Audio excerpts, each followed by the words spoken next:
दोस्तों जय हिंद और आप सभी का वेलकम है आपके प्रीतम आर्ट्स अकेडमी में। और जैसा कि देख रहे हो कि आज का जो क्लासेस है वो हम लोग किस पे बात करेंगे। क्लास 12 का जो हिस्ट्री का जो फर्स्ट चैप्टर है, यानी कि फर्स्ट बुक का जो फर्स्ट चैप्टर है, वो चैप्टर क्या है, ईंट मणके तथा अस्थियाँ। यानी कि हम लोग हड़प्पा सभ्यता के बारे में हम लोग बात करेंगे। तो इससे पहले हम लोगों ने हड़प्पा सभ्यता क्या है, हड़प्पा सभ्यता का काल निर्धारण और हड़प्पा सभ्यता के जो लोग हैं वो अपनी ज़िंदगी कैसे जीते थे, हम लोग इस पे बात कर चुके थे। आज हम लोग बात करेंगे कि हड़प्पा सभ्यता में एक जगह थी जिसको हम लोग क्या बोलते थे, मोहनजोदाड़ो। क्या बोलते थे, मोहनजोदाड़ो। आपने मोहनजोदाड़ो का पिक्चर भी देखा होगा ऋतिक रोशन का, ठीक है। तो उसी वही वाले जगह का मैं बात कर रहा हूँ। तो सबसे पहली बात कि मोहनजोदाड़ो है क्या, हम लोग उस पर बात करते हैं। तो आप लोग कभी सुने होंगे कि हड़प्पा सभ्यता में एक ऐसा जगह था जिसको उसको शहरी केंद्र बोला जाता था। क्या बोला जाता था कि वो एक शहरी केंद्र है। तो मैंने यहाँ पे लिखा है कि मोहनजोदाड़ो एक शहरी विकसित केंद्र था। यानी कि हड़प्पा सभ्यता में जितने भी आपको नगर मिले होंगे या जितने भी तरह के आपको गांव मिले होंगे, जितने भी तरह के बस्ती मिले होंगे, जितने भी तरह के शहर मिले होंगे, उन सभी शहरों में से, उन सभी बस्तियों में से ये जो मोहनजोदाड़ो है वो सबसे ज़्यादा विकसित था और सबसे ज़्यादा ये शहरी केंद्रित था। समझ में आ गया यहाँ तक। तो अब आप आगे देखोगे तो अगर मैं इसकी बनावट की मैं बात करूँ, किसकी मैं बात करता हूँ कि मोहनजोदाड़ो की मैं बनावट की बात करता हूँ, तो मोहनजोदाड़ो को बेसिकली दो भाग में बनाया गया था। कितने भाग में बनाया गया था, दो भाग में। क्वेश्चन आपके पास आएगा कि आप बताइए कि हड़प्पा सभ्यता में जो मोहनजोदाड़ो है उसको टोटली कितने भाग में बांटा गया है।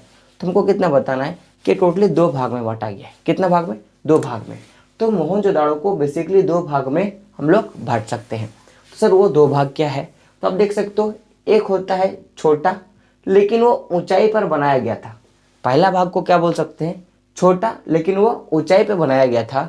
और दूसरा जो भाग होता है वो क्या होता है, बड़ा लेकिन वो नीचे पे बनाया गया था। तो जो भाग ऊपर पे बनाया गया था इसी को हम लोग दुर्ग बोलते हैं। क्या बोलते हैं, दुर्ग बोलते हैं। और जो भाग नीचे पे बनाया गया था, निचले हिस्से पे बनाया गया था, उसी को हम लोग क्या बोलते हैं, उसको हम लोग शहर बोलते हैं। क्या बोलते हैं, शहर बोलते हैं। तो यहाँ पे क्वेश्चन आएगा आपके पास कि आप ये बताइए कि कौन सा भाग जो है वो ऊपर पे बनाया गया था। तो हमको क्या बताना है कि दुर्ग वाला जो हिस्सा होता है उसको ऊपर पे बनाया गया था। आपके पास क्वेश्चन आ सकता है कि कौन सा जो भाग है उसको नीचे पे बनाया गया था, तो हम लोग किसको बोलेंगे, शहर वाले भाग को नीचे पे बनाया गया था। अब यहाँ पे क्वेश्चन आपके पास आता है कि बहुत से लोगों का मन में डाउट होगा कि सर सबसे ज़्यादा विकसित जो केंद्र में बात करूँ या सबसे ज़्यादा विकसित शहर का मैं बात करूँ तो आपने बोला वो मोहनजोदाड़ो है। तो सर लेकिन एक बात आप लोग याद रखना कि सबसे पहले खोजा गया जो सभ्यता था वो हड़प्पा सभ्यता था, ठीक है। सबसे पहले हड़प्पा नामक स्थान को खोजा गया था। उसके बाद सबसे विकसित सभ्यता, यानी कि मैं सबसे विकसित बस्ती या सबसे विकसित जो शहर में बोलूँ तो उसके बाद मोहनजोदाड़ो को खोजा गया था। इसमें किसी तरह का कोई कंफ्यूजन आपके पास नहीं होना चाहिए। यहाँ तक बात क्लियर है। अब आप देखोगे कि अब आपके मन में क्वेश्चन आता होगा कि सर आपने बोला कि दुर्ग जो होता है वो छोटा होता है लेकिन ऊंचाई पे बना होता है, और जो शहर होता है वो बड़ा होता है लेकिन वो नीचे पे बनाया गया होता है। यानी कि हम बोल सकते हैं कि मोहनजोदाड़ो को दो भाग में बांट सकते हैं, एक बस्ती जो नीचे पे बनाया गया था और एक बस्ती जो ऊंचाई पे बनाया गया था। एक बस्ती जो नीचे पे बनाया गया था और एक बस्ती जो ऊपर पे बनाया गया था। यहाँ तक बात क्लियर है। अब बात आता है, आपके मन में क्वेश्चन आएगा कि सर आप मुझे ये बताइए कि आखिर ऊंचाई पे बनाने का या नीचे पे बनाने का क्या रीज़न था। क्वेश्चन तो आपके मन में आया होगा, और नहीं आया होगा तो सोच लीजिए कि मन में आपके पास क्वेश्चन क्या आया होगा कि सर आखिर आप मेरे को ये बताइए कि ऐसा क्या घटना थी कि एक को नीचाई पे और एक को ऊपर पे बनाया था। तो मैं पहले बात करूंगा कि ऊपर पे क्यों बनाया गया था, ठीक है। तो आप देखो कि ऊपर पे बनाने का कारण क्या था या ऊपर पे कैसे बना था, हम लोग उस पर बात करते हैं। तो ऊंचाई पे बनाने कैसे बना था, तो देखोगे कि उसको बनाने के लिए कच्चे ईंटों के चबूतरे का प्रयोग किया गया था। यानी कि कच्चे ईंट का चबूतरा था, उसी पे इसको बनाया गया था और ये ऊंचाई पे बनाया गया था। और इसी भाग को हम लोग क्या बोलते हैं, दुर्ग कहते हैं, ठीक है। और एक बात जानिएगा, ये जो दुर्ग होता है वो चारों ओर से क्या होता है, दीवार से घेरा होता है। अब जब ये दीवार से घिरा होता है तो यही जो दीवार होता है वो क्या करता है कि जो निचला वाला हिस्सा है, जो निचला वाला जो हिस्सा है उससे इसको क्या करता है, अलग करने का काम करता है। बात क्लियर है। मैंने क्या बोला कि जो दुर्ग जो है तो दुर्ग के चारों ओर क्या होता है, दीवार होता है, ईंटों का दीवार होता है। तो ईंटों का दीवार जैसे बना तो उससे हमको ये पता चलता है कि जो दीवार है वो दुर्ग को क्या करती है, निचले वाले हिस्से से अलग करने का काम करती है। क्या करती है, दीवार जो है वो निचले वाले हिस्से को दुर्ग से अलग करने का काम करती है। यानी कि मैं बोलने का मोटा मोटे तौर पे बात करूं, अगर मैं मोटा मोटे तौर पे बात करूं तो मान लेते हैं एक इतना बड़ा किला था। अब इस किले पे ये कोई हाइट वाला जगह है, ये कोई हाइट वाला जगह है, और इस हाइट वाले जगह पे एक ऐसे करके घर बनाया गया था। क्या किया था, एक ऐसे करके यहाँ पे एक घर बनाया गया था। और ये जो घर था ये एक चबूतरे पे बनाया गया था और इसके चारों साइड दीवार थी। तो ये जो दीवार है इस वाले हिस्से को क्या करती थी, अलग करने का काम करती थी। तो इसीलिए मैंने लिखा कि जो दुर्ग जो था, दुर्ग के चारों ओर आपको दीवार देखने को मिलेगा, और यही दीवार क्या करता था, निचले वाला जो भाग है, निचले वाला जो बस्ती है या जो शहर है उसको दुर्ग से अलग करने का काम करती थी। यहाँ तक बात क्लियर है, यहाँ तक बात क्लियर है। अब हम लोग यहाँ से हेडिंग डालने का स्टार्ट करेंगे, नीचे वाले भाग के बारे में देखेंगे, फिर हम लोग देखेंगे दुर्ग के बारे में। तो पहले मैं अगर नीचे वाले हिस्सा का मैं बात करूँ, कि नीचे वाले हिस्सा का बात करूँ, तो ऐसा नहीं था कि नीचे वाला हिस्सा जो था वो बाउंड्री उसका नहीं था या वो दीवार से घिरी हुई नहीं थी, वो भी दीवार से घिरी हुई थी, उसकी भी बाउंड्री थी। लेकिन मैं यहाँ पे बात करूँ निचले वाले हिस्से का, तो आप देखोगे कि इसके कुछ भागों को चबूतरे पर बनाया गया था। इसका यानी कि कुछ कुछ जो भवन था वो चबूतरे पर बनाया गया था। और जो ये चबूतरा बनाया गया था, ये इतना बड़ा एक चबूतरा था। देखो निचले वाला जो भाग है उसमें से कुछ कुछ जो घर था वो चबूतरे पे बनाया गया था। कुछ ही भवन को, सारे भवनों को नहीं बोल सकता, कुछ ही भवनों को चबूतरे पे बनाया गया था। तो जितने भी भवन को चबूतरे पे बनाया गया था वो एक निश्चित क्षेत्र तक फैला था। ऐसा नहीं कि असीमित है, कहीं ये इधर का साइड ज़्यादा हो गया, कहीं ये वाला साइड घुस गया, कहीं ये वाला साइड, ऐसा नहीं। जो भी कुछ बनाया गया था वो नाप के, यानी कि अगर यहाँ पे अगर मैं बोलने का मतलब है कि अगर यहाँ पे एक घर है तो इसके जो आसपास के चबूतरे होंगे उनका बनावट सेम होगा। अगर यहाँ पे एक घर होगा तो इसके आसपास के चबूतरे का बनावट सेम होगा। अगर यहाँ पे घर होगा तो इसके आसपास के चबूतरे का बनावट क्या होगा, सेम होगा। यानी कि वहाँ पे जितने भी सारे चबूतरे बनाए गए थे निचले वाले भाग पे, वो सब क्या थे, एक साइज के, एक आकार के थे। तो इसीलिए मैंने यहाँ पे लिखा है कि इसके कुछ भागों को चबूतरे पे बनाया गया था जो एक निश्चित क्षेत्र तक फैला हुआ था, एक सीमित क्षेत्र तक ही फैला हुआ था। यहाँ तक बात क्लियर है। अब आप देखोगे कि सर आप ये बताओ इसको कितने दिन में बनाया गया था या इसमें कितने लोग काम पे लगे थे। तो एक अनुमान लगाया गया था, क्योंकि उस समय तो कोई आदमी नहीं था, अनुमान ही लगा सकते हैं। तो एक अनुमान लगाया गया था कि इसको बनाने में बहुत अधिक श्रम की आवश्यकता हुई है, इसको बनाने में बहुत अधिक श्रम की आवश्यकता हुई है। अब क्यों सर, क्योंकि ये था तो बहुत बड़ा। अब ये कितना बड़ा था सर, हम लोग इसका अनुमान कैसे लगाएं। तो बोलता है कि ये इतना बड़ा था, ये इतना बड़ा था कि अगर एक व्यक्ति क्या करे, एक व्यक्ति प्रतिदिन, ज़्यादा नहीं, 1 मीटर क्यूब, कितना, 1 मीटर क्यूब, यानी कि 1 मीटर घन, 1 मीटर घन अगर मिट्टी डाले, 1 मीटर घन क्या करे, मिट्टी डाले, यानी कि मैं बोल सकता हूँ कि 1 मीटर लंबा, 1 मीटर चौड़ा और 1 मीटर ऊंचाई तक अगर कोई मिट्टी डाले तो उसको, उस चबूतरे को भरने में कितना, देख सकते हो कितना, 40 लाख दिन लगेगा। कितना दिन लगेगा, 40 लाख दिन लगेगा। यानी कि आप बोल सकते हो कि जब हड़प्पा सभ्यता के जो लोग थे, जो मोहनजोदाड़ो के जो लोग थे, वो लोग ज़्यादा मेहनती थे, क्योंकि उतने बड़े जो चबूतरे होते हैं वो कुछ ही दिनों में बना लिए होंगे। तो जाहिर सी बात है कि इससे हमको ये भी पता चलता है कि वहाँ पे लोग श्रमिक भी थे, वो लोग काम भी किया करते थे और वो लोग सही मायने में काम को करना पसंद करते थे। क्यों, क्योंकि हम लोग निचले वाले हिस्से से ही पता कर सकते हैं कि जब निचले वाला हिस्सा को बनाने में एक व्यक्ति अगर 1 मीटर क्यूब, यानी कि 1 मीटर लंबा, 1 मीटर चौड़ा और 1 मीटर ऊंचा अगर मिट्टी डाले तो उसको उस वाले पूरे क्षेत्र को बनाने में 40 लाख, कितना, 40 लाख दिन लगेंगे, तब जाके वो चबूतरा पूरा होगा। तो आपके मन में तो यहाँ पे घंटी बजी होगी जरूर कि सर इतना दिन, हाँ भाई इतना दिन लग सकता है, क्योंकि हिस्ट्री है ना, हिस्ट्री है ना। बात क्लियर है, यहाँ तक बात क्लियर है। तो मैं अगर फिर से रिपीट कर दूँ तो आप देखोगे कि मोहनजोदाड़ो जो था एक शहरी केंद्र था। और कैसा शहरी केंद्र था, बहुत विकसित शहरी केंद्र था। और एक बात, पहले हड़प्पा सभ्यता की खोज की गई थी, पहले हड़प्पा की खोज की गई थी, बाद में मोहनजोदाड़ो का खोज हुआ था। यहाँ तक बात क्लियर है। फिर मैंने बोला अगर मैं मोहनजोदाड़ो की बनावट की मैं बात करूँ तो इसको 2 भाग में बांटा गया है, एक छोटा जो ऊंचाई पे बनाया गया था, और दूसरा बड़ा लेकिन उसको नीचाई पे बनाया गया था। तो ऊपर पे जो जिसको बनाया गया था उसको दुर्ग बोलते हैं, और जो नीचे पे बनाया गया था उसको क्या बोलते हैं, शहर बोलते हैं। अब ये ऊंचाई पे क्यों था, तो ऊंचाई पे कैसे था, तो दुर्ग ऊंचाई पे क्यों था, क्योंकि इसको एक ऊंचाई पे चबूतरे पे बनाया गया था इसलिए ऊंचा था, और इसको दीवार से घेर दिया गया था। क्यों, ताकि ये जो दुर्ग है वो क्या रहे, शहर से अलग हो जाए, वो शहर से अलग दिखे। बात क्लियर है। अब क्यों अलग दिखे, क्या कर रहे हैं हम लोग, नेक्स्ट हम लोग पढ़ेंगे इसके बारे में। साथ में हम लोगों ने देखा कि जो नीचे वाला हिस्सा है वो भी दीवार से घिरा हुआ था। क्यों, क्योंकि उसका भी कुछ बाउंड्री होगा, लेकिन जो नीचे वाला हिस्सा है उसका कुछ ना कुछ भाग जो था वो भी क्या था, चबूतरे पे बनाया गया था। कुछ घर चबूतरे पे बनाया गया था। अब वह उन चबूतरों को बनाने में मजदूरों को बहुत ज़्यादा दिन लगा। अब कैसे, कि अगर एक मजदूर 1 मीटर क्यूब घन यानी कि 1 मीटर लंबा, 1 मीटर चौड़ा और 1 मीटर ऊंचाई तक अगर मिट्टी एक दिन डाले एक व्यक्ति, तो उसको पूरा करने में कितना, 40 लाख वर्ष लगेंगे।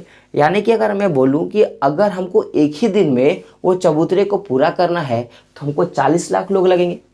अगर मैं बोल सकता हूं कि मेरे को 2 दिन में अगर वो चबूतरा पूरा करना है तो मेरे को कितने दिन लगे, कितने, मेरे को एक दिन में 20 लाख लोग लगेंगे।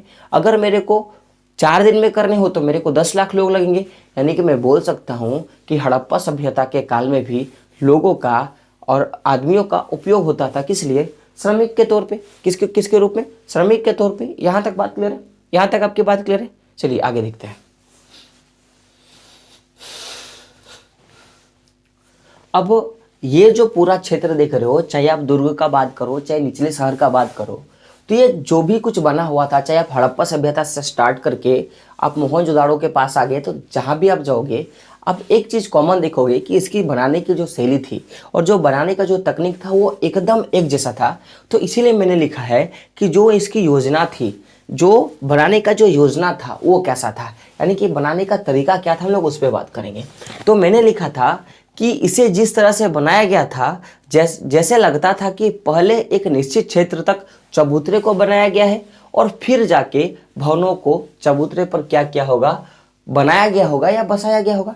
मैंने क्या बताया कि जिस तरह से वो जो क्षेत्र बना हुआ था, जिस तरह से मोहनजोदाड़ो को बनाया गया था, तो इतिहासकारों को या पुरातत्वविदों को लगता था कि पहले चबूतरों को बनाया गया है। पहले क्या गया है, पहले चबूतरों को बनाया गया है, और चबूतरों को बनाने के बाद ही क्या क्या होगा कि उसमें उन्होंने सोचा होगा कि कहाँ पे किस वाले घर को बनाए या कहाँ पे किस वाले भवन को बनाए, कि हमारा जो पूरा शहर होगा एक नियोजन यानी कि एक अच्छे तरह का इंजीनियरिंग मैप ड्राइंग जैसा क्या बन जाएगा, घर बनेगा। क्या बनेगा, घर बनेगा। बात क्लियर है। तो इसीलिए मैंने लिखा कि पहले क्या क्या होगा कि चबूतरों को बनाया होगा, एक सीमित मात्रा में चबूतरों को बना दिया कि मेरे पास इतना लंबा इतना चौड़ा मेरे पास क्या है, चबूतरा है। अब उन्होंने कंक्लूजन क्या होगा या फिर कैलकुलेशन क्या होगा कि मेरे पास अगर 10 मीटर लंबा 10 मीटर चौड़ा एक मेरे पास चबूतरा है तो मैं उसमें कितना घर आराम से दे सकता हूँ। तो उस हिसाब से उन्होंने हिसाब लगा कर क्या क्या होगा कि पहले चबूतरों को बनाया गया है, उसके बाद भवनों को बनाया गया है। या फिर ऐसा भी हो सकता है कि पहले उन्होंने हिसाब लगाया कि मेरे पास 10 घर है और 10 घर की लंबाई चौड़ाई इतनी है, इतने मेरे को रास्ता देनी है, तो अब उसके लिए मेरे को कितने बड़े चबूतरे चाहिए, मेरे को नाली निकालना है तो उस नाली के लिए मेरे को इतना एरिया चाहिए। तो वो पूरा एक फार्मूला निकालने के बाद ही क्या किया गया होगा कि वहाँ पे बस्ती बसाया गया, बस यहाँ पे मोहनजोदाड़ो पे क्या क्या होगा, बस्ती को बसाया गया होगा या भवनों को निर्माण किया गया है। तो इसीलिए हम लोग बोल सकते हैं कि मोहनजोदाड़ो से लेकर हड़प्पा सभ्यता पूरी क्या था, एक नियोजित जगह था। यानी कि यहाँ पे क्या होता था कि जितने भी घर का बात कर लो, जितने भी आप भवन का बात कर लो या जितने भी दुर्ग का बात कर लो, जितने भी किला का बात कर लो, तो सब के सब क्या थे, एक सुनियोजित एक अच्छा सा क्या था, यहाँ पे मैं बोल सकता हूँ एक संरचना बनाने का या भवन बनाने का उन लोगों के पास क्या था, तरीका था। यहाँ तक बात क्लियर है। तो मैंने इसीलिए लिखा था कि जिससे पहले क्या हो सकता होगा कि पहले चबूतरे को बनाया गया होगा और फिर बाद में क्या क्या होगा कि भवनों को चबूतरे पर क्या होगा, बनाया गया होगा। यहाँ तक बात क्लियर है। अब भाई सर आपने तो बहुत बोल दी, आप तो बहुत बोल चुके हो, अब आप मेरे को बताओ कि अगर उसने वहाँ पे चबूतरा बनाया होगा या उसने वहाँ पे घर बनाया होगा तो कुछ तो साक्ष्य मिले होंगे ना, कुछ तो प्रमाण है ना आपके पास। तो हाँ बाबू, मेरे पास वो भी प्रमाण है, मेरे पास वो भी साक्ष्य है। तो साक्ष्य क्या है, तो नियोजन के वस्तुएं, कुछ कुछ वस्तुएं, जैसे कि सब कुछ तो हट गया, छत तो गिर गया होगा, मिट्टी का छत होगा तो, या तो फिर वो लकड़ी का छत होगा तो उसमें दिया खा के खत्म कर दिया होगा। लेकिन जो ईंटें थी, जो वहां पे जितने भी ईंटें पाई गई थी, वो अभी भी मौजूद था। क्योंकि अब मान लो कि मैं इस वाले जगह पे मेरा जो स्टूडियो है, मैं इसको खोद के मैं इसमें 2-4 ईंटा रख दूंगा, पका हुआ ईंटा। तो जाहिर सी बात है, अगर वो पका हुआ ईंटा आज से अगर 100 साल बाद भी अगर मेरे को खुदाई पे मिलेगा, तो वो आज भी तो मेरे को ईंटा ही मिलेगा ना। तो जो ईंटें जो वहाँ पे पाई गई थी, जो ईंटें पाई गई थी, और ईंटें जो थी वो वैसे ही रखा हुआ था जैसे एक शहर को बनाने में रखा गया होगा। जिस तरह चबूतरों को बनाया जाता है, जिस तरह नालियों पे ईंटों की चिनाई की जाती है ना, जिस तरह घरों में ईंटों की जोड़ाई की जाती है, तो उस तरह से जो ईंटें पाई गई थी, तो उससे हम लोग बोल सकते हैं कि जो शहर था मोहनजोदाड़ो का, या जो जो शहर था हड़प्पा सभ्यता का, वो कैसा था, एक पूरा नियोजित शहर था। कैसा शहर था, एक पूरा नियोजित शहर था। तो इसीलिए मैंने जो लिखा कि जो नियोजन की जो वस्तुएं थी, जैसे ईंट, तो जो ईंट थे, अब आप पूछोगे सर ईंट तो मिट्टी से बना है, उसकी लंबाई चौड़ाई तो हमको नहीं जानने का मतलब है, लेकिन ये बताइए कि वो जो ईंट है उनको कैसे पकाया होगा, क्योंकि गीला चीज को देगा तो खत्म हो जाएगा। तो या तो फिर उसको धूप में सुखा कर बनाया होगा, या तो फिर उसको क्या कर दिया होगा, पका कर बनाया होगा, या तो फिर उसको सुखाकर, या तो फिर पकाकर। पकाने का प्रोसेस आपको पता है, वो किससे पकाए होंगे। अब भाई ये तो बात समझ में आ गई सर। अब आप मेरे को एक बात, मेरे कन्फ्यूजन दूर कर दीजिए कि जितने भी ईंटों का प्रयोग किया गया था, क्या वो हड़प्पा सभ्यता से लेकर मोहनजोदाड़ो तो क्या एक ही साइज का ईंट था। तो बाबू हाँ, तो बात क्या है, मैंने लिखा है कि जितने भी ईंटों का प्रयोग किया गया था, चाहे वो हड़प्पा सभ्यता से चाहे मोहनजोदाड़ो में, तो जितने भी ईंटों का प्रयोग किया गया था, उनकी जो माप थी वो हर जगह क्या थी, एक जैसी थी। उनकी माप थी कि एक जैसी थी। बात क्लियर है। अब इसी में से मेरे बहुत से स्टूडेंट होंगे जिनके मन में डाउट होगा कि सर अभी आपने मेरे को बोला कि उनका माप था, तो सर आप मेरे को बताइए कि एक ईंट होता है, अगर एक ईंट होता है तो ईंट की तो कुछ लंबाई रही होगी, ईंट की तो कुछ चौड़ाई रही होगी, ईंट की तो कुछ ऊंचाई रही होगी। तो आप मेरे को बताइए कि वो ईंट की लंबाई, चौड़ाई और ऊंचाई क्या थी। तो देखो, अगर मैं उस ईंट की लंबाई, चौड़ाई और ऊंचाई की बात करूँ, तो ऐसा नापा तो नहीं गया था, लेकिन एक अनुमान था, नाप के एक अनुमान था कि जो लंबाई और चौड़ाई और ऊंचाई का बात करें, तो जो लंबाई था वो चौड़ाई से कितना था, 4 गुनी था। जो लंबाई था वो चौड़ाई से 4 गुनी था। और जो लंबाई था वो ऊंचाई का कितना था, 2 गुनी था। बात क्लियर है। यानी कि जो लंबाई था वो चौड़ाई से 4 गुनी था, और ऊंचाई का कितना था, 2 गुनी था। बात क्लियर है। यानी कि अगर अगर मैं बात करूं कि लंबाई में जितना लेता हूं उसका 4 गुना क्या था, चौड़ाई था, और जितना मैं लंबाई लेता हूं उसका 2 गुना क्या होता है, ऊंचाई होता है। तो बोलने का मतलब है कि अगर मैं लंबाई 2 सेंटीमीटर लेता हूं, 2 मीटर लेता हूं, तो चौड़ाई कितनी हो जाएगी, 4 गुनी, यानी कि 8 मीटर होगी। और ऊंचाई कितनी होगी, ऊंचाई कितनी होगी, 2 की 2 गुनी यानी कि 4 गुनी। तो यानी कि लंबाई 2 मीटर है तो चौड़ाई 8 मीटर होगी, और लंबाई और ऊंचाई कितनी हो जाएगी, 4 मीटर हो जाएगी। यहाँ तक बात क्लियर है, यहाँ तक बात क्लियर है। चलिए यहाँ तक बात आपको क्लियर होगा, ठीक है। अब आप देखोगे, मैं अगर बात करूं तो मैंने यहाँ पे लिखा है कि हड़प्पा सभ्यता के सभी स्थलों पर इसी माप की ईंटें उपस्थिति थी। यानी कि जितना लंबाई, जितना चौड़ाई और जितना ऊंचाई मोहनजोदाड़ो का ईंट का पाया गया था, उतना ही ऊंचाई का, उतना ही लंबाई का और उतना ही चौड़ाई का जो ईंट है वो हड़प्पा सभ्यता में भी पाया गया था। यानी कि इससे अब हम लोग बोल सकते हैं कि जो भी कुछ हड़प्पा सभ्यता से लेके मोहनजोदाड़ो तक किया गया होगा, तो तब भी नापने का कोई व्यवस्था था, तब भी तोलने का कोई व्यवस्था था। तो वो जो व्यवस्था था वो हड़प्पा सभ्यता में भी प्रयोग किया गया होगा, और साथ में मोहनजोदाड़ो में भी प्रयोग किया हो गया होगा। और जो अन्य और भी जो पुरातात्विक जितने भी स्थल मिले होंगे वहाँ पे भी सेम का उपयोग किया हो गया होगा। अब यहाँ पे एक बात आपके पास आता है कि सर अब आप मेरे को बताइए कि मैंने तो मोहनजोदाड़ो पढ़ लिया, मैंने हड़प्पा सभ्यता पढ़ लिया, तो आप मेरे को बताइए कि आपने तो मेरे को कहीं ये नहीं बताया कि हड़प्पा सभ्यता की खोज किसने की थी, या फिर हम लोग किसे बोलेंगे कि वो पुरातत्व का जनक है। इसके बारे में हम लोग बात करेंगे, ठीक है।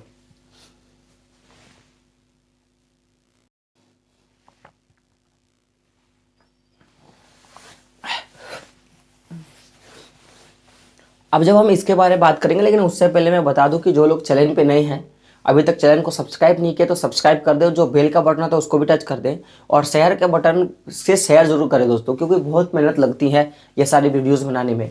तो अब जब मैं बात करूँ कि ऐसा कौन था, तो मैं बता दूं कि सर्वप्रथम या सबसे पहले अगर पुरातत्वविद यानी कि जो पुराने स्थलों, पुराने सभ्यताओं यानी पुराने सभ्य वस्तुओं की जो खोज करते हैं उनको क्या बोलते हैं? पुरातत्वविद। इनको पुराने जमाने का यानी कि पुराने शताब्दियों का भी ज्ञान होता है, उनको बोलते हैं पुरातत्वविद।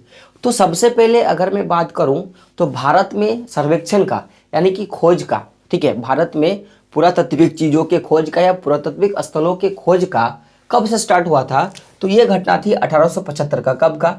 1875 में पहली बार भारत में सर्वेक्षण किया गया था। कितना? 1875 में। और जो सर्वेक्षण का आदेश देने वाला जो आदमी था उसका क्या नाम था? Alexander Cunningham. कौन था? Alexander Cunningham. पूरा आप देखोगे तो वो उस समय भारत का जनरल था।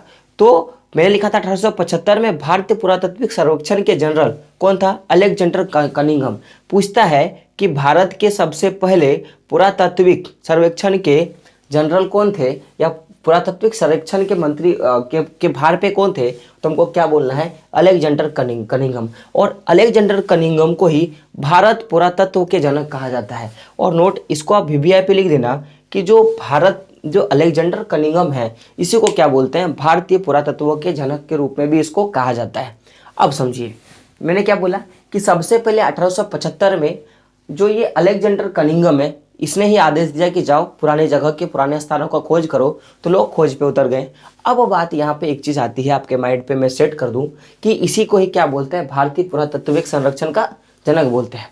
अब समझिए कि इसने एक टिप्पणी करी थी, इसने लिखा था मोहनजोदाड़ो के बारे में और हड़प्पा सभ्यता के बारे में, कि हड़प्पा सभ्यता की तो कुछ, आप समझो मेरी बात, कि आप देखोगे कि गाँव में कोई पुराना हवेली है ना, तो लोग क्या करते हैं कि उसकी जो ईंटें होती हैं, वहाँ की जो चीज़ें होती हैं, उनको उठा उठा के अपने घर में लगा देती है। कभी देखोगे कि गांव के बगल से कोई रोड क्रॉस करता होगा ना, तो रोड में जो गिट्टी बालू छड़ होते हैं वो भी लोग घुसा लेते हैं अपने घर में। तो जितने भी सारे मोहनजोदाड़ो में या जितने भी सारे सिंधु घाटी सभ्यता में, है ना, एक्चुअली मैं बोलूँ मोहनजोदाड़ो में ही, ठीक, या तो फिर हड़प्पा सभ्यता में, तो हड़प्पा सभ्यता में कुछ कुछ ईंटें बच गई, क्योंकि जब रोड का ढलाई होता है सरकारी रोड का, तो बहुत सारी चीज़ें तो लोग घर घुसा लेते हैं, लेकिन कुछ कुछ चीज़ें रह जाते हैं जिनसे रोड का निर्माण होता है। तो जितने भी चीज़ें बची उनसे तो रोड का निर्माण हो गया। तो जब भी हड़प्पा सभ्यता का खोज हो गया या पुरातत्व ने जब खोज करना स्टार्ट किया, तो जितनी भी चीज़ को पाया, तो पाने के बाद ये जो कनिंघम है ना, अलेक्जेंडर कनिंघम, ये एक टिप्पणी करता है और बोलता है कि जितना मेरे पास जो बचा हुआ है वो ईंटा को छोड़कर जितनी ईंटा इस हड़प्पा सभ्यता से गायब है, जितनी ईंटें हड़प्पा सभ्यता से गायब है, अगर उन ईंटों को लाया जाए और उन ईंटों को बिछाया जाए, कैसे किया जाए? बिछाया जाए रेलवे ट्रैक के जैसा, जैसे रेलवे की ट्रैक की पटरी की जितनी लंबाई होती है उतना लंबाई के हिसाब से अगर बिछाया जाए, तो ये टोटल 100 मील तक बिछेगी। कितना? 100 मील तक बिछेगी। और ये इतना डिस्टेंस तय करेगा कि ये लाहौर से लेके मुल्तान तक, कहाँ? लाहौर से लेके मुल्तान तक के बीच में हम लोग क्या कर सकते हैं? रेल लाइन को हम लोग बिछा सकते हैं। ये टिप्पणी किसकी थी? कनिंघम की। किसका? अलेक्जेंडर कनिंघम का, जो भारत के पुरातत्विक के जनक के नाम से भी जाना जाते हैं। तो मैंने क्या लिखा कि अलेक्जेंडर कनिंघम, जो भारत के क्या है? पुरातत्विक के जनक है, ने कहा कि हड़प्पा स्थल से ले जाए गए ईंटों की मात्रा इतनी थी कि 100 मील लंबी लाहौर तथा मुल्तान के बीच रेल लाइन क्या कर सकते थे? बिछा सकते थे। बात क्लियर है? हम लोग क्या कर सकते हैं? बिछा सकते थे। तो ओवरऑल आप देखोगे कि ये जो सभ्यता थी मोहनजोदाड़ो का, वो एक सुनियोजित, एक विकसित केंद्र था। किसका? हड़प्पा का एक विकसित केंद्र था, जिसमें आपको दो चीज़ें देखने को मिलेंगे, एक दूर को ऊंचाई पे, जबकि शहर को नीचे वाले भाग पे बनाया गया था। ये भी जो था वो ईंटों से घिरा था, क्योंकि ये शहर को अलग करता था, और शहर जो था एक बड़े चबूतरे पे बनाया गया था, और उस चबूतरे को बनाने में टोटल 40 लाख श्रमिक दिन की आवश्यकता थी। अब अगर मैं इसकी योजना की बात करूं तो सबसे पहले बनाया कैसा गया होगा? पहले चबूतरे का निर्माण किया गया होगा, फिर बाद में बस्ती का, कहाँ पे नाली बनाए, कहाँ पे किसको बैठाएं, कहाँ पे क्या होगा, उसका बारे में सोचा होगा।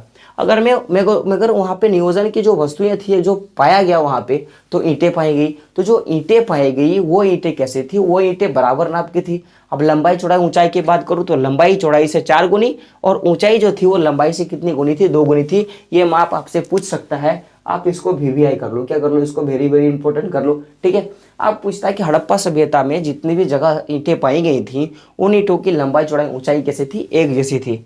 अब पूछता है कि भारत की पुरातत्विक के जनक कौन है, तो हम लोग क्या बोलेंगे, अलेक्जेंडर कनिंघम। और ये कब भारत में बोले थे कि जाओ सर्वेक्षण करो, तो 1875 में ये बोले थे।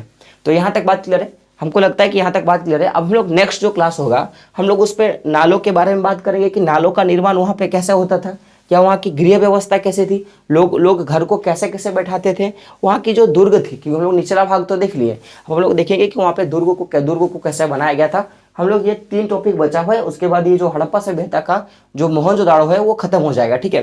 फिर हम लोग आगे चलेंगे, वहाँ की जो सामाजिक विभिन्नता के बारे में देखेंगे, लोगों के बारे में देखेंगे, ठीक है। लेकिन उससे पहले मैं बता दूं कि जो लोग चैनल पे नए हैं, जो लोग चैनल को न्यू वॉच कर रहे हैं, सबसे पहले तो आप जो प्रीतम आर्ट्स अकादमी के बगल में एक सब्सक्राइब का बटन है उसको टच करें, जो बेल का आइकॉन आता है उसको टच करें और ऑल नोटिफिकेशन पे टच कर दें, ताकि जितना भी वीडियो मैं यहाँ पे डालूं, चाहे वो क्लास 10 के रिलेटेड हो, क्लास 9 के रिलेटेड हो या क्लास 12 के रिलेटेड हो, आप तक सबसे पहले पहुँच सके और आप सीख सको। और सबसे पहली बात कि नॉलेज बहुत इंपॉर्टेंट होता है, क्योंकि बोला गया है कि लर्निंग ज़्यादा होगी तो अर्निंग आपकी ज़्यादा होगी, ठीक है। और साथ में आप अपने स्टडी ग्रुप में, क्योंकि सबके पास स्टडी ग्रुप होगा, उस पर भी आप शेयर कर दें ताकि वो लोग भी सही से सीख पाएँ और पढ़ पाएँ। तो दोस्तों मिलते हैं अगले वीडियो में, तब तक के लिए जय हिंद जय भारत। और एक बात लास्ट तक जाते जाते कि वीडियो आपको कैसा लगा ये कमेंट बॉक्स में आप लोग जरूर बताना, क्योंकि मैं बेसब्री से इंतजार करता हूँ कि मेरा पढ़ाया हुआ तरीका आपको कैसा लगा, ठीक है। तो मिलते हैं अगले वीडियो में, तब तक के लिए मैं फिर से बोल दूँ जय हिंद जय भारत और आपका दिन शुभ हो।